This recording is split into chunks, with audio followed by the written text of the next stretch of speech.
When you're talking Maryland politics, there's just one guy you want to check in with. That's Blair Lee, who is a political analyst and a Gazette columnist. Blair, thanks for joining us here this morning. Hey, guys.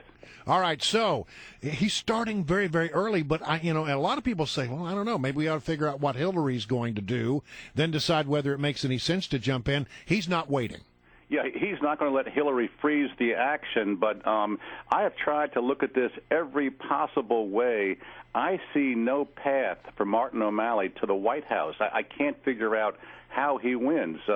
Why do you say Hillary that? Clinton is going to run. I mean, if Hillary Clinton has a pulse in 2016, she's running for president. All right. So do you think he's really just running for vice president Well, here? yeah. The pundits think that he's playing the Joe Biden 2008 playbook, which is run for president and then fall back and hope you get picked up on Hillary's ticket for vice president. I don't see that either, because Martin O'Malley is really a redundancy for Hillary Clinton. Hillary Clinton, if she wins the nomination, which she will do if she runs, will win Maryland without setting a foot in Maryland or spending a dime in Maryland. Maryland is a blue state. She will sweep Maryland against any Republican in 2016. So she doesn't need Martin O'Malley to deliver Maryland. And in fact, right now in the polls, she is running ahead of Martin O'Malley in Maryland among Democratic voters. Well, so your whole how premise, does Martin O'Malley help Hillary Clinton? Your whole premise here is based on the fact that that you think Hillary's going to run, and I got to tell you, there are a few Democrats out there who are not completely convinced of that fact. Chief among them, Steny Hoyer, who said the other day, "Look, I like Hillary. I would probably support Hillary if she runs, but I'm not sure she's gonna." Well, if she doesn't run, O'Malley is still a third-tier candidate. According to the polls, Joe Biden, Andrew Cuomo, Elizabeth Warren, all are polling better than Martin O'Malley. His other big problem, guys, is that next January he is going to be off the stage. He's going to be a private citizen, just like you and me, with no visibility. How can he, over a 2-year period as a private citizen, get the name recognition and get the visibility he needs to run for president? So, Blair Lee, given that fact, and this is his last year as governor, and he's termed out, as you just mentioned, he won't be our governor after January, and he's now made this announcement. He said that it's his responsibility to prepare for a presidential bid right now. What does that mean to the state of Maryland now for 2014?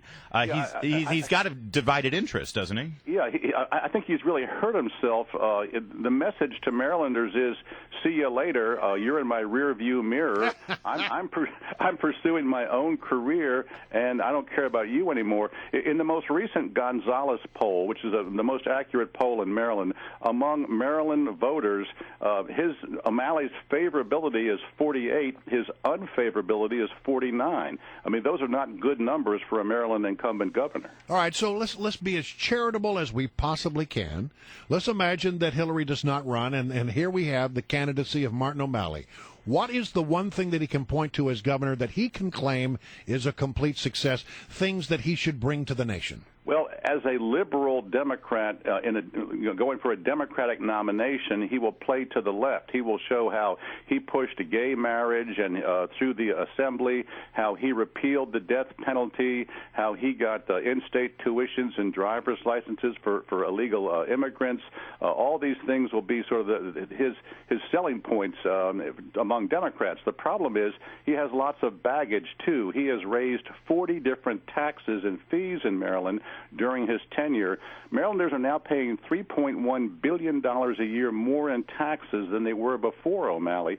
He also has two other blots, and that is the Baltimore jail scandal, where basically a gang called the Black Guerrilla Family was running the Baltimore jail, which is a state facility.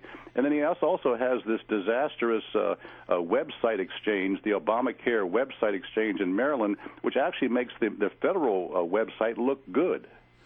Blair Lee, let's shift, if we could, just for a moment away from the governor, and let's talk about some of the things that those great legislators are doing in Annapolis. They're taking up legislation this week about greater protections in Maryland for transgendered people, which in and of itself is an interesting topic. But then you look at this Montgomery County Senate race, where you've got one of the few openly gay state senators, Richard Madaleno, from Montgomery County, and he's now being challenged by a transgendered individual. Yeah, what's the politics of this? Yeah, only in Montgomery County. I mean, Montgomery County County prides itself on being the cutting edge. We are sort of the California of the East Coast, or the Berkeley of the East Coast, and only in Montgomery County can you have that kind of a politics.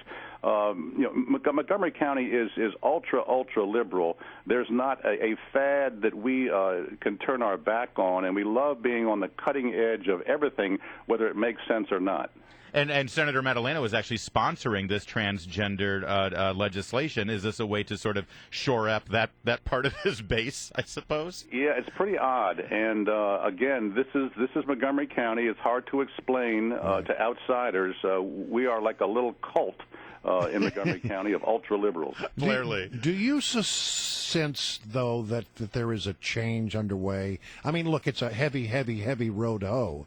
But do you get the sense that there are those who are saying, maybe we need to go in a different direction this time around? Here's the problem. The direction they're going to is Virginia, Florida, Delaware. That's the direction they're going to. Yeah. People, you're right. People are fed up, but they're voting with their feet. They're moving. Yeah. The big problem is this, and this is why I'm pessimistic. In 2010, that was the great Tea Party revolution when Obama himself said he got shellacked in the midterm elections.